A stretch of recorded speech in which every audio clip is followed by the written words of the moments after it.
নমস্কার।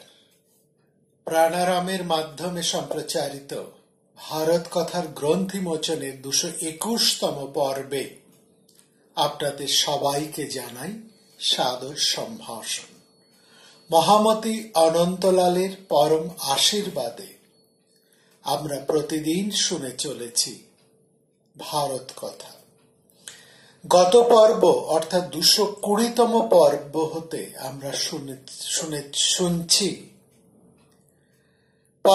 মহাত্মা পরশুরামের কথা। মহাত্মা পরশুরামের কথা পাণ্ডবদের কাছে মহারাজ যুধিষ্ঠিরের কাছে বলছেন মহাত্মা পরশুরামের শিষ্য ঋষি অকৃতব্রণ। পাণ্ডবেরা লোমশ মুনির সাথে এসে উপস্থিত হয়েছেন পরশুরাম আশ্রমে। কে অকৃতব্রণ? আপনাদের নিশ্চয়ই মনে আছে, যখন আমরা মহামতি ভীষ্ম এবং অম্বার কথা আলোচনা করছিলাম, তখন আমরা সেখানে শুনেছি অম্বা ভীষ্মের প্রতি প্রতিশোধ স্পৃহায়, ভীষ্মের প্রতি ভীষণ এক প্রতিশোধ স্পৃহায় তিনি ছুটে গিয়েছিলেন পরশুরামের কাছে, পরশুরামের আশ্রমে।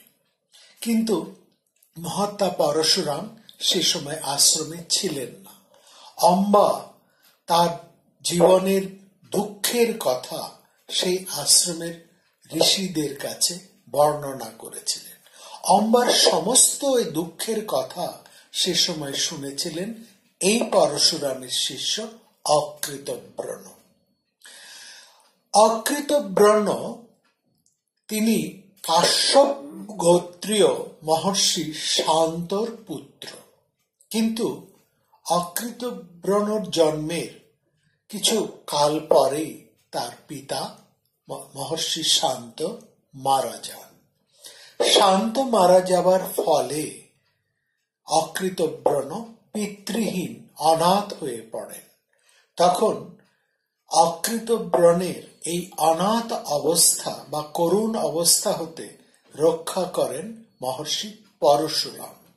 তিনি অকৃতব্রণকে নিজের কাছে এনে লালন পালন করেন এবং বিভিন্ন শিক্ষায় শিক্ষিত করে তোলেন। অকৃতব্রণ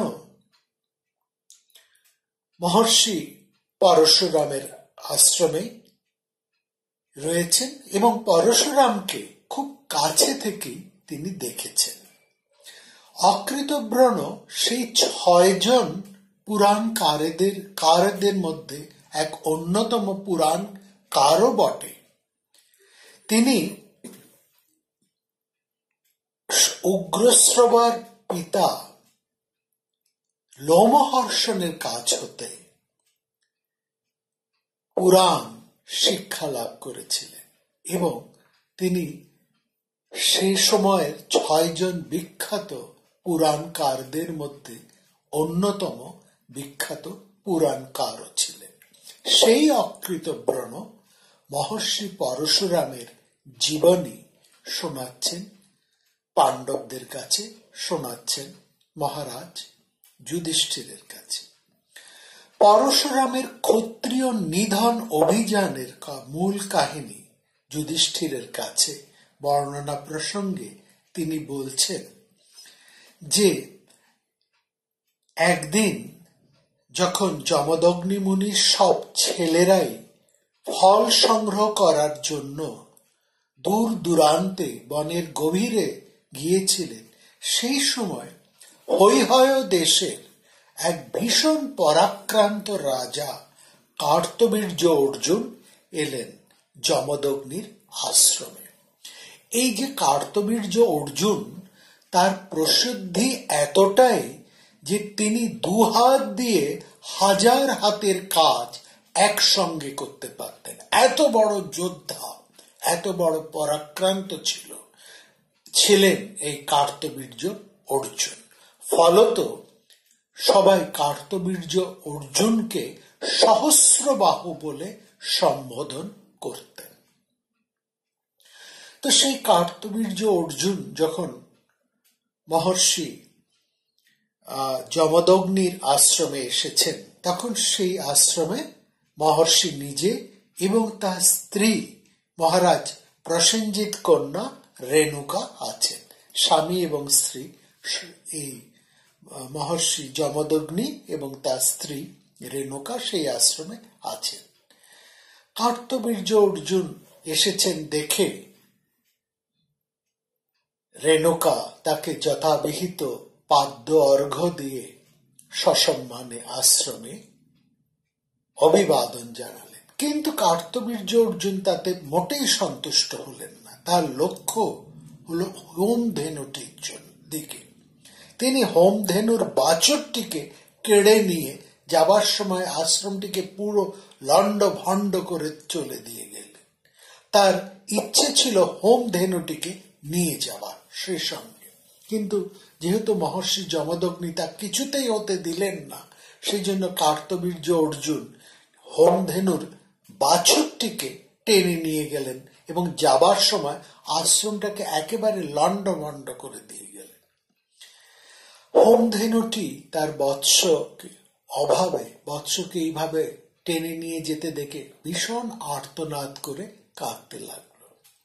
তারপর যখন যমদগ্নির ছেলেরা আশ্রমে ফিরে এলেন, তখন যমদগ্নি এই হৈহয়ের দেশের রাজা কার্তবীর্য অর্জুনের এই সমস্ত কাণ্ডের কথা, কাণ্ড কারখানার কথা, তার অত্যাচারের কথা এবং বাছুরটিকে এইভাবে নিয়ে যাওয়ার কথা বললেন তার কনিষ্ঠ পুত্র পরশুরামকে। তখনও হোমধেনুটি বৎসের অভাবে ভীষণ করুণ স্বরে কেঁদে চলেছে। যমদগ্নি শুনে ভীষণ ক্রোধিত হয়ে পরশুরামকে সমস্ত কথা জানানো মাত্রই পরশুরাম ক্রোধে উদ্দীপিত হয়ে ধনুক কাঁধে রওনা দিলেন কার্তবীর্য অর্জুনের পেছনে পেছনে।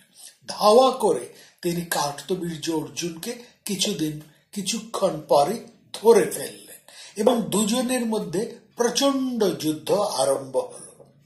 সেই ভীষণ যুদ্ধের বর্ণনার মধ্যে আমরা যাচ্ছি না, কিন্তু পরিণামে যেটা আমরা দেখলাম, পরশুরাম শিবপ্রদত্ত কুঠার দিয়ে কার্তবীর্যের সেই সহস্র বাহু তুল্য দুটি বাহুকে মুহূর্তের মধ্যে কেটে ফেললেন। কার্তবীর্য অর্জুন মারা পড়লেন পরশুরামের হাতে। কার্তবীর্য অর্জুন মারা যেতেই কিন্তু সমস্যার সমাধান হলো না বা যুদ্ধ থেমে গেল না। কার্তবীর্য অর্জুনের ছেলেরা সব ধাওয়া করে এলেন যমদগ্নির আশ্রমে। এমন একটা সময় তারা আশ্রমে এলেন যখন পরশুরাম সেখানে উপস্থিত নেই। যমদগ্নি মুনি সেই সময় আশ্রমে তপস্যায় বসেছিলেন। পরশুরামের মতন মহাবীর না হলেও কার্তবীর্য অর্জুনের ছেলেদের বাধা দেওয়ার ক্ষমতা তার কিন্তু ছিল, কারণ যমদগ্নিও অস্ত্রবিদ্যা ভালোই জানতেন। কিন্তু তপস্যায় বসে তিনি ক্রোধে অস্ত্র অনুসন্ধান করে তপস্যার ক্ষতি করতে চাননি, এবং যেহেতু ব্রাহ্মণ তপস্বী ক্রোধের প্রকাশ করেন না তপস্যা কালে, সেই হেতু তিনি অনাথের পুত্র রামকে, অর্থাৎ তার কনিষ্ঠ পুত্রকে শুধু আর্তস্বরে সম্বোধন করে আর্তনাদ করতে লাগলেন। কার্তবীর্য অর্জুনের ছেলেরা সেই অবস্থাতে নিরস্ত্র তপস্যারত যমদগ্নি মুনিকে মেরে চলে গেল। যমদগ্নি মুনি মারা গেলেন কার্তবীর্য অর্জুনের পুত্রদের হাতে। এমন সময় সমেত সংগ্রহ করে আশ্রমে ফিরে এলেন পরশুরাম। তিনি ফিরে এসে মৃত পিতাকে তপস্যার আসনে পড়ে থাকতে দেখে ভীষণ কষ্ট পেলেন। তিনি পিতার জন্য আর্তনাদ করে উঠলেন। তিনি বললেন, এটা আমার অপরাধ পিতা, আমার আরো সতর্ক হওয়া উচিত ছিল, আমার বোঝা উচিত ছিল কার্তবীর্য অর্জুনের ছেলেরা এরকম ভাবে তাদের পিতার মৃত্যুর প্রতিশোধ নিতে আসতে পারে। এটা আমারই ভুল। তিনি পিতার নির্দিষ্ট দিনে পিতার শ্রাদ্ধ আদি কর্ম সমাপন করে সেই দিনই তিনি ভীষণ প্রতিজ্ঞা করলেন ক্ষত্রিয় বধের। প্রতিজ্ঞে বধঞ্চাপি সর্বক্ষত্রিস্য ভারত, সমস্ত ক্ষত্রিয় বংশকে তিনি লোপ করে দেবেন, এই ভীষণ প্রতিজ্ঞা তিনি নিয়েছিলেন। আমরা পুরাণ থেকে জানতে পারি যে সেই সময় ক্ষত্রিয়দের এক গরিষ্ঠ অংশ ভীষণ দর্পিত হয়ে উঠেছিলেন, স্বেচ্ছাচারী হয়ে উঠেছিলেন। তারা নিজেদের বল দর্পে নিজেদেরকে কি যে ভাবতেন, অর্থাৎ ধরাকে সরাগ জ্ঞানী করতেন না। তারা ক্ষত্রিয় হিসেবে ব্রাহ্মণদের, তপস্বীদের কোনো সম্মান করতেই ভুলে গিয়েছিলেন। এতটা প্রমত্ত হয়ে উঠেছিলেন তারা নিজেদের ক্ষত্রবীর্যের অহংকারে। পরিস্থিতিটা কিন্তু এইরকমই একটা পর্যায়ে চলে গিয়েছিলেন। তার মধ্যে এই কার্তবীর্য অর্জুনের মতন বহু ক্ষত্রিয় ছিলেন। কার্তবীর্য অর্জুন এরকম একজন বীর, অথচ তিনি ভীষণ দুর্বিনীত। এরকম বহু ক্ষত্রিয় রাজাদের সেই সময়, অর্থাৎ ক্ষত্রিয়দের এক বৃহৎ অংশই এইরকম দর্পিত এবং ভীষণ গর্বে উন্মত্ত হয়ে উঠেছিলেন নিজেদের ক্ষমতা। এদেরকে নিরস্ত করা, অর্থাৎ পৃথিবীতে একটা ভারসাম্য রাখার জন্য, শান্তি প্রতিষ্ঠার জন্য এদেরকে নিরস্ত করার, শাস্তি দেবার ভীষণ প্রয়োজন হয়েছিল। এবং যখনই পৃথিবীতে একটা দুর্বিনীতর সংখ্যা বেড়ে যায় এবং তারা যখন নিজেদেরকে ভীষণ পরাক্রমী ভাবতে থাকে, অর্থাৎ তারা ভাবেন যে তারা যা খুশি ইচ্ছে করতে পারেন, সেই সময় আমরা দেখি এক বিরাট মানবের আবির্ভাব। তিনি সেই সমস্ত দুর্বিনীতদেরকে শাস্তি দেন, তাদেরকে শেষ করে পৃথিবীকে রক্ষা করেন। সেই হিসেবেই পরশুরামকে কিন্তু অবতারের মর্যাদায় ভূষিত করেছেন। 10 অবতারের মধ্যে পরশুরামও একজন বিখ্যাত অবতার হিসাবেই সর্বজন শ্রদ্ধেয়। পরশুরাম প্রথমেই এলেন, প্রতিজ্ঞা নিয়েই পরশুরাম প্রথমেই এলেন হৈহয় দেশে কার্তবীর্য অর্জুনের ছেলেদের কাছে এবং যমের মতো তাদের সবাইকে শেষ করে ফেললেন। জগ্নিবান কার্তবীর্যস্য সুতানেক অনন্ত কোপম। এরপর যে সমস্ত ক্ষত্রিয় অর্জুন কার্তবীর্য এবং তার ছেলেদের অনুগত ছিলেন, পরশুরাম তাদেরকেও একে একে শেষ করে ফেললেন। এরপর পৃথিবীতে যত ক্ষত্রিয় পুরুষ ছিলেন সর্বত্র পরশুরাম পৌঁছে তাদেরকে সকলকে শেষ করে ফেললেন, মেরে ফেললেন। একবার নয়, দুবার নয়, বারবার, সর্বমোট 21 বার। প্রায় এই 21-এর সংখ্যাটাই যেন একটা টোটাল জেনারেশনের সংখ্যা। পৃথিবীকে এইভাবে নিক্ষত্রিয় করবার পর কুরুক্ষেত্রের সমন্ত পঞ্চক নামক একটা জায়গায় 5টা ক্ষত্রিয় রুধিরের হ্রদ বানালেন। 5টা হ্রদ তিনি সৃষ্টি করলেন সারা ক্ষত্রিয়দের, সমস্ত ক্ষত্রিয়দের রক্ত দিয়ে। অর্থাৎ এত ক্ষত্রিয়কে তিনি নিধন করেছেন যে ক্ষত্রিয়দের রক্তে 5টি হ্রদ পূর্ণ হয়ে গেল। এবং সেই রুধির হ্রদের সামনে দাঁড়িয়ে তিনি পিতৃতর্পণ সম্পন্ন করলেন। এই তর্পণের কালে তার সামনে এসে উপস্থিত হয়েছেন পরশুরামের পিতামহ ঋচিক।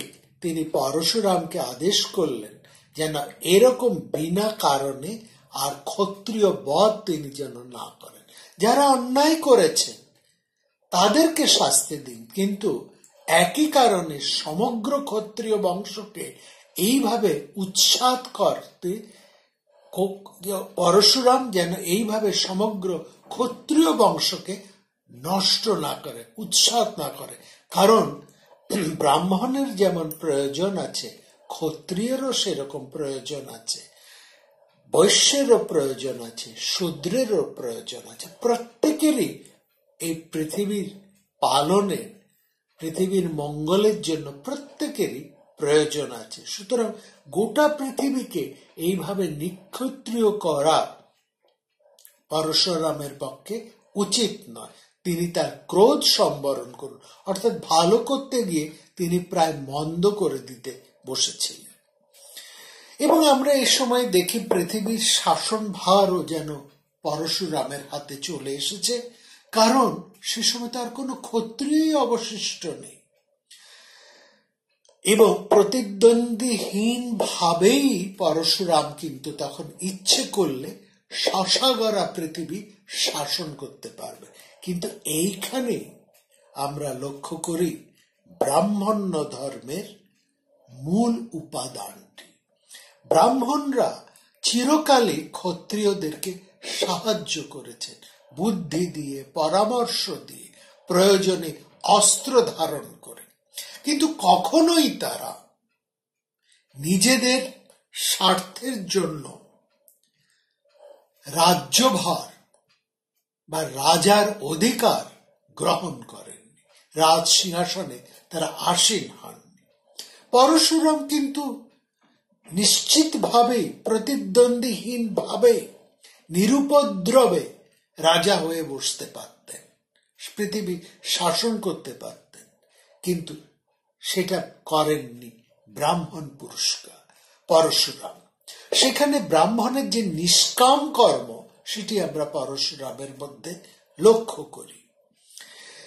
এই কর্ম, নিষ্কাম কর্ম যোগের আবিষ্ট হয়ে পরশুরাম তিনি অশুভ ক্ষত্রিয় নাশ করার পরে প্রশাসনিক ভূমিকায় একচ্ছত্র রাজা হয়ে না বসে, তিনি নিজে একচ্ছত্র রাজা না হয়ে সমস্ত পৃথিবীকে দান করলেন মহামুনি কশ্যপকে। কশ্যপ প্রজাপতি, তিনি ব্রহ্মার পুত্র। সেই পুরাকালে প্রথম সন্তান সৃষ্টির ভার যার হাতে পড়েছিল, তিনি তার নিজের কর্তব্য সুসম্পন্ন করে সৃষ্টি পালনী ভূমিকায় দেবতা, দানব, মানব সবার মধ্যে রাষ্ট্র শাসন এবং রাষ্ট্র পালনের জন্য রাজা নামক পদটিরও সৃষ্টি করেন। সেই কারণে কাশ্যপের হাতেই মহামুনি পরশুরাম সমগ্র পৃথিবীর ভার দান করেন। এবং এইটাই হচ্ছে ভারতবর্ষের একটা বিরাট লক্ষ্য বা আসল চেহারা, যেখানে ব্রাহ্মণ কখনোই নিজের লোভের বশবর্তী হয়ে শাসকের ভূমিকায় বসেন না। অর্থাৎ ব্রাহ্মণ্যবাদের মধ্যে যে সংস্কৃতি ছিল, তার তাৎপর্য হলো ব্রাহ্মণ কখনোই ভোগের জন্য জন্মায় না, তার দেহ সুখভোগের জন্য সৃষ্টি হয় না। ক্লেশ, তপস্যা এবং পরহিতের জন্যই তার সৃষ্টি। ব্রাহ্মণস্য দেহায়ং ন সুখার্থায় কল্পতে। এই যে ভূমিকায় আমরা বহুকাল পরে আবার কৌটিল্য বিষ্ণুগুপ্তকে আমরা দেখতে পাই চন্দ্রগুপ্ত মৌর্যের সময়। তিনি নন্দ বংশের অবসান ঘটিয়ে নিজেই তো মহারাজ হয়ে বসতে পারতেন, কিন্তু চন্দ্রগুপ্তকে সিংহাসনে, মৌর্য চন্দ্রগুপ্তকে সিংহাসনে বসিয়ে তিনি ফিরে গিয়েছেন নিজের আবাসে। এইটাই হচ্ছে ভারতবর্ষের সংস্কৃতি। এই সংস্কৃতি আমরা শিবাজির গুরুর ক্ষেত্রেও আমরা দেখতে পাই। এই সংস্কৃতির ধারায় উজ্জীবিত হয়ে বঙ্কিমচন্দ্রের আনন্দ মঠ রচিত হয়েছিল। যাই হোক, তো পরশুরাম সমস্ত পৃথিবীর ভার মহাত্মা কাশ্যপের হাতে দান করে তিনি ফিরে গিয়েছেন সেই মহেন্দ্র পর্বতে, তার আশ্রমে, যেখানে বর্তমানে পাণ্ডবেরা এসে উপস্থিত হয়ে যাচ্ছে। পরশুরাম এতটাই বিখ্যাত, তাকে চিরঞ্জীবী বলা হয়। অর্থাৎ পরশুরামের মতন বিখ্যাত মানুষরা কখনোই মারা যান না। তারা লোকের হৃদয়ে, শ্রদ্ধায়, মননে সবসময় এমন ভাবে বেঁচে থাকেন যেন মনে হন তারা যেন চিরজীবী।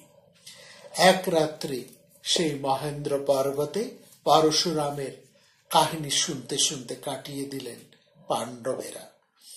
পরশুরামের মাহাত্ম্য কাহিনী শুনলেন এবং পরের দিন অর্থাৎ এক চতুর্দশী তিথিতে পরশুরামের দর্শন যেন তারা লাভ করলেন। সেই দিন যেন সত্যি সত্যি পরশুরামকে তারা দেখলেন সেই আশ্রমে। আসলে মহেন্দ্র পর্বতের পরশুরামের এতটাই প্রভাব, তিনি যেন সেখানে সত্যই জীবিত হয়ে আছেন। তারপরে পাণ্ডবেরা আবার মহেন্দ্র পর্বত হতে রওনা দিলেন এবং তারা চরৈবতীর মন্ত্র যেন জপ করে চলেছেন এক তীর্থ হতে অন্য তীর্থে, একটি পুণ্য তীর্থে রাত অতিবাহিত করে, এক একটি পুণ্য সলিলে অবগাহন করে, ভারতী মহিমাকে হৃদয়ে ধারণ করে চলেছেন যুধিষ্ঠির। বনবাসের বেদনাকে জয় করে যুধিষ্ঠির আপন সত্যের অভিযানে বেরিয়েছেন, সত্যের সন্ধানে তিনি বেরিয়েছেন। তিনি ভারতবর্ষের হৃদয়কে অনুসন্ধান করছেন। নানান দেশের নানান ভাষা, নানা মানুষ, তাদের বিচিত্র ব্যবহার, ভারতবর্ষের প্রাচীন সংস্কৃতি, তার মাহাত্ম্যকে হৃদয় দিয়ে অনুধাবন করছেন যুধিষ্ঠির। বিভিন্ন তীর্থ রেণুতে, বিভিন্ন তীর্থে উপস্থিত হয়ে তীর্থ রজ, তীর্থ রেণু স্পর্শ করছেন যুধিষ্ঠির। তিনি তীর্থ রেণু স্পর্শ করার মধ্যেই যেন অতীতকে স্পর্শ করছেন। এক একটি পুণ্য সলিলা নদীতে অবগাহন করে তিনি সেই পৌরাণিক মাহাত্ম্যপূর্ণ ভূমাকে স্পর্শ করছেন। পৌরাণিকেরা যেন বলেন, আমি এই ঘরের কাছের নদীটিতে অবগাহন করছি, মানেই এই নদীটি কোনো সাধারণ নদী আমার কাছে নয়। আমার স্নানের জল কোনো সাধারণ জল নয়। সমস্ত তীর্থ এসে এই জলের সাথে মিশে গিয়েছে। আমরা যখন কোনো পূজায়, কোনো পুণ্যকর্মে জলস্পর্শ করি, তখন আমাদের কোষার মধ্যে, সেই জলের মধ্যে পূজারী কল্পনা করেন যে সমস্ত তীর্থের জল এই জলের মধ্যে এসে মিশেছে। তীর্থন এতানি পুণ্যানি স্নানকালে ভবন্তেহা। সমস্ত সর্বতীর্থের জলকে আমার সামান্য উদকের মধ্যে আমি ধারণ করি নিজের হৃদয়ে। সেরকম আমার এই মাটিরকে, আমার ঘরের মাটিটি যেন সমস্ত তীর্থের স্পর্শ নিয়ে আছে। এই এক বৃহৎ ভাবনায় উজ্জীবিত হয়ে, দীপিত হয়ে তবেই আমরা কোনো পুণ্যকর্মে আরম্ভ করি, আবিষ্ট হই সেই অতীতের মাহাত্ম্যে, অনুভব করি ভারতবর্ষের সঞ্জীবনী সুধাকে। মহেন্দ্র পর্বত হতে যুধিষ্ঠিররা প্রশস্তা নদীতে স্নান করে চলে এলেন গোদাবরীতে। তারপর তারা একে একে বিভিন্ন গোদাবরী সন্নিহিত বিভিন্ন তীর্থ পরিভ্রমণ করতে করতে তারা উপস্থিত হলেন দ্রাবিড় দেশের বিখ্যাত নারী তীর্থ। নারী তীর্থ হচ্ছে সেই তীর্থ যেখানে অর্জুন বনবাসে এসে 5 অপ্সরাকে উদ্ধার করেছিলেন। নারী তীর্থে এসে অর্জুনের প্রশংসায় সবাই শুনতে পেলেন। ওখানে সবাই শুনলেন অর্জুনের প্রশংসা। নারী তীর্থের যত ঋষিরা ছিলেন, মুনিরা ছিলেন, সাধারণ মানুষরা ছিলেন, তারা প্রত্যেকেই অর্জুনের প্রশংসায় পঞ্চমুখ। কারণ অর্জুন এই তীর্থগুলিকে উদ্ধার করেছেন। এই তীর্থগুলোকে অনেকে অগস্ত্য তীর্থও বলেন। সেই তীর্থের কথা তো আমি আপনাদের কাছে, সেই পঞ্চ অগস্ত্য তীর্থের কথা তো আমরা আগেই আপনাদের কাছে বর্ণনা করেছি। এখন আর সবিস্তারে সেই কথায় যাব না, বরং দেখছি পাণ্ডবেরা এবার বিভিন্ন তীর্থ পর্যটন করতে করতে চলে এসছেন মহারাষ্ট্রের সুরপারকে, অর্থাৎ বর্তমান সোপ্রা অথবা সিপেরা অঞ্চলে। এই তীর্থতে পাণ্ডবেরা সেই পরশুরামের তপস্যার বেদী লক্ষ্য করলেন। অর্থাৎ অগস্ত্য মুনির মতনই মহর্ষি পরশুরামের প্রভাব বা আশ্রম বা তার স্পর্শ ভারতবর্ষের বিভিন্ন জায়গায় ছড়িয়ে আছে। সেখান থেকে যুধিষ্ঠিরা সপরিবারে এবার উপস্থিত হলেন দ্বারকার প্রভাসে। রৈবতক, কুরুক্ষেত্র, প্রভাস, এই 3টি যেন ত্রিভুজের মধ্যে 3 বিখ্যাত তীর্থ। একদিকে রৈবতক পর্বত, রৈবতক তীর্থক্ষেত্র, অন্যদিকে কুরুক্ষেত্র তীর্থক্ষেত্র এবং এই প্রভাস তীর্থক্ষেত্র। ভারতবর্ষের মানচিত্রে ত্রিভুজের আকৃতি এই 3টি ভীষণ গুরুত্বপূর্ণ প্রাচীন তীর্থ বর্তমান। প্রভাস মানে কিন্তু পাণ্ডবেরা মহাভারতের মূল স্রোতের রাজনীতিরও অন্যতম তীর্থে এসে উপস্থিত হয়েছে। এই প্রভাস তীর্থ আপনাদের নিশ্চয়ই মনে আছে, অনেক রাজনীতির এক সাক্ষী। স্বয়ং শ্রীকৃষ্ণের জীবনের শেষ দিন এই প্রভাস তীর্থে কেটেছে, সে কথা আমরা পরে আসব। প্রভাসের বর্তমান অবস্থানটি হল সোমনাথ। প্রভাস হচ্ছে বর্তমান সোমনাথ। সোমনাথের মন্দির, সোমনাথ অর্থাৎ মহাদেব, শিব। সে মন্দির যতটাই শিবের নামে বিখ্যাত হোক না কেন, প্রভাস আসলে বিখ্যাত হয়ে আছে সোম অর্থাৎ সোম অর্থে যেমন শিবকে বোঝায়, সোম অর্থে কিন্তু চন্দ্রকেও বোঝায়। প্রভ শব্দের অর্থ দীপ্তি বা কান্তি। আমরা এই প্রভাস তীর্থের কথাও আপনাদেরকে পূর্বে জানিয়েছি। ভগবান চন্দ্রদেব কেমন ভাবে দুরারোগ্য যক্ষায় আক্রান্ত হয়েছিল এবং শেষ পর্যন্ত তিনি এই তীর্থে এসে রোগমুক্ত হন এবং তিনি 15 দিন অন্তর একদিনের জন্য তিনি পূর্ণ দীপ্তি ফিরে পান। যাই হোক, এবার আমরা প্রভাস তীর্থ যে কাহিনী, সেখান থেকে আমরা লক্ষ্য করছি পাণ্ডবেরা প্রভাস তীর্থের মাহাত্ম্য শুনে সেখানে তারা ভাইদের নিয়ে সেই স্নান তর্পণ পিতৃলোকের আরাধনা শুনে তিনি মহারাজ যুধিষ্ঠির স্থির করলেন তিনি তপস্যায় বসবেন এই তীর্থে। তপস্যা মানে সমস্ত কৃচ্ছতাকে স্বীকার করে সকাল সন্ধ্যা স্নানের পর কেবলমাত্র জল এবং প্রাণবায়ুর উপর নির্ভর করে মহারাজ যুধিষ্ঠির তপস্যা আরম্ভ করলেন। এইভাবে দীর্ঘ 12 দিন ধরে মহারাজ যুধিষ্ঠির তার তপস্যায় নিরত হয়ে আছেন। দ্বাদশাহং 12 দিন ধরে, দ্বাদশাহং জল বায়ু ভক্ষ, কেবলমাত্র জল পান করে, তেপি তপ ধর্মভৃতং বরিষ্ঠ, আর সমস্ত তাপ স্বীকার করে মহারাজ যুধিষ্ঠির তপস্যায় ব্রতী হয়ে আছেন। প্রভাস থেকে দ্বারকা তো খুব বেশি দূরের নয়, এবং প্রভাসে যুধিষ্ঠিরের মতন পাণ্ডবেরা এসেছেন, মহারাজ যুধিষ্ঠির এসেছেন, সঙ্গে তার ভাইরা আছে, দ্রৌপদী আছেন। সুতরাং এই খবর দ্বারকায় পৌঁছবে না এমন তো হতে পারে না, কারণ পাণ্ডবেরা তো কেউ ছদ্মবেশেও নেই।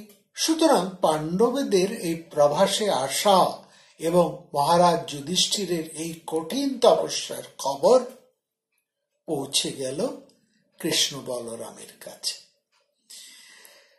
এখান থেকেই আমরা জানি এই প্রভাস তীর্থে এসেছিলেন অর্জুন।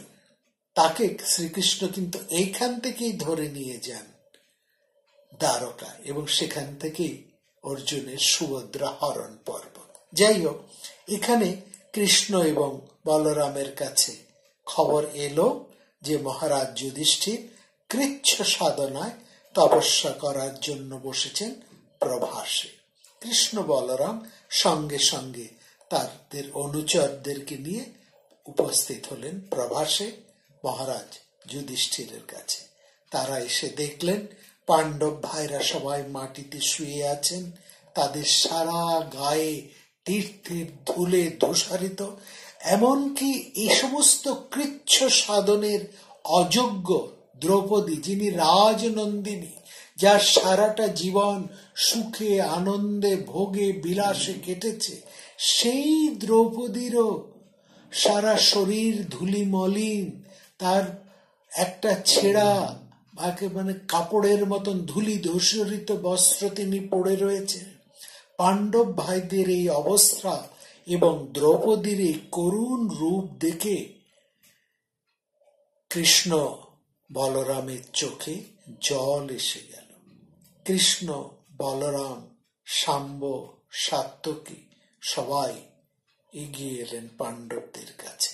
তারা প্রত্যেকেই ঘিরে বসলেন যুধিষ্ঠিরকে। যুধিষ্ঠিরের সঙ্গে কৃষ্ণ বলরামের কথা আরম্ভ হলো।